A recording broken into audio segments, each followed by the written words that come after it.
Anda tahu semua, menyampaikan laporan resmi, kemudian kami bersiap untuk diundang, dipanggil. Kalau diperlukan keterangan tambahan ya insya Allah kita akan datang dan menyampaikan apa yang kami punya, dan yang kami punya pasti akan diserahkan sejujur-jujurnya, semaksimal mungkin untuk memudahkan kerjanya MKD. Tidak hanya Sudirman Said, bahkan Wakil Presiden Yusuf Kala menyatakan bersedia memberi keterangan jika dibutuhkan Mahkamah Kehormatan Dewan. Yusuf Kala menyatakan kasus ini merupakan skandal terbesar jika benar-benar terjadi.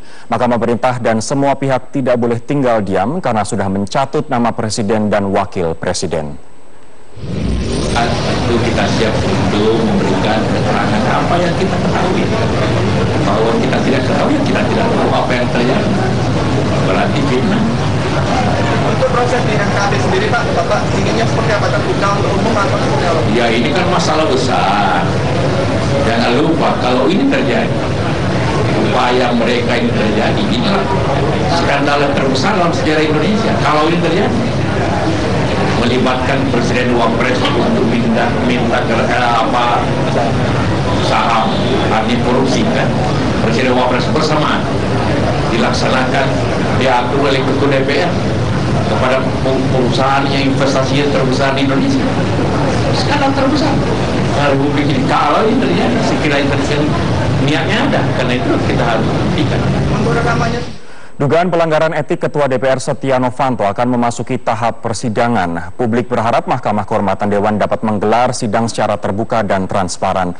Lembaga penegak etik anggota Dewan itu diharapkan tidak lagi mengulur waktu dan sebaiknya langsung fokus terhadap substansi maksud kami dari persoalan.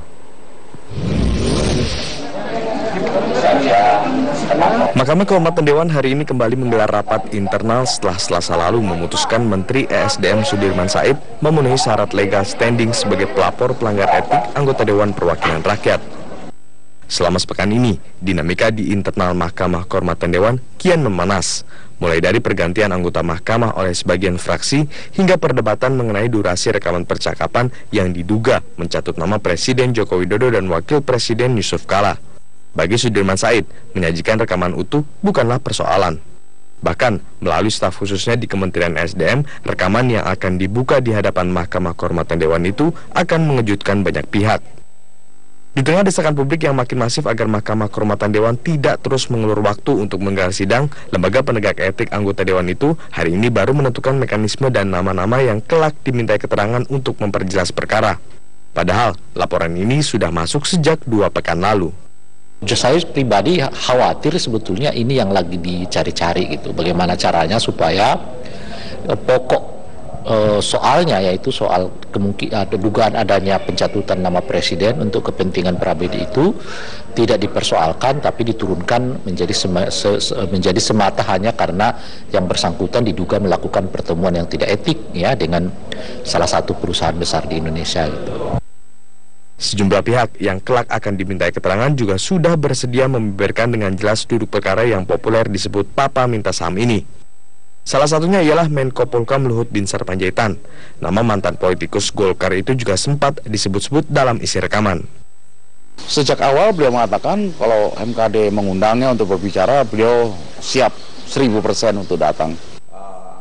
Lain Luhut, lain pula Setia Novanto. Ketua DPR yang dituduh mencatut nama kepala negara itu malah belum menunjukkan sikap kesatriaannya untuk siap dan hadir dalam proses penegakan etik di Mahkamah Kehormatan Dewan. Anehnya, Setia malah membuat kesan bahwa dialah yang menjadi korban.